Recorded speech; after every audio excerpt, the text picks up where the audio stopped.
সুমাইয়ার নাম শুনেছেন? আমাদের বোনরা তার নামই জানে না। ওরা জানে কি প্রোডাক্ট আসলো বাজারে, কোন পার্লারে গেলে কি পাওয়া যায়, কোথায় গেলে কি হয়, কোন মার্কেটে গেলে কি পাবো। মার্কেট ভর্তি মহিলা দিয়ে, ভর্তি মহিলা দিয়ে, গার্মেন্টসও তো ভর্তি মহিলা দিয়ে। পর্দা কতটুকু মেনটেন হয় সেটাও ভাবতে হবে। জব করতে দোষ নাই, জব করতে দোষ আছে, পর্দা কতটুকু ভাবতে হবে না? বোনরাও শোনেন, ভাইরাও শোনেন। সুমাইয়া স্বাধীন, কখন স্বাধীন? যখন আবু জেহেল তাকে বলছে যে তুই এই জন্যই ইসলাম কবুল করেছিস যে মুহাম্মাদের সৌন্দর্য দেখে তুই তার প্রেমে পড়েছিস। নাউজুবিল্লাহ সাল্লাল্লাহু আলাইহি ওয়াসাল্লাম কি বলেছে বলেন? তুই মুহাম্মাদের সৌন্দর্য দেখেই মনে হয় তার প্রেমে পড়েছিস। নাউজুবিল্লাহ, আস্তাগফিরুল্লাহ।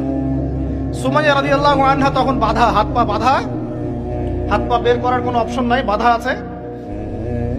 এক জটলা থুতু মুখে একত্রিত করে আবু জেহেলের মুখের উপর থু করে থুতু দিয়ে দিয়েছে। এবার আবু জেহেল কি করেছে শুনেন।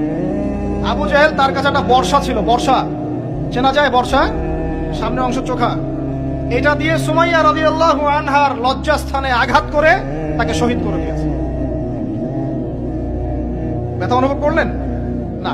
আমি জানি করেন নাই, কারণ সুমাইয়া আপনার কেউ না, সুমাইয়া আপনার কেউ না, সুমাইয়া আমার বোন না, সুমাইয়া আমার স্ত্রী না, সুমাইয়া আমার মা না, সুমাইয়া আমার খালা ফুফু চাচি মেয়ে কেউ না। এই কারণে আমাদের আঘাত লাগে নাই।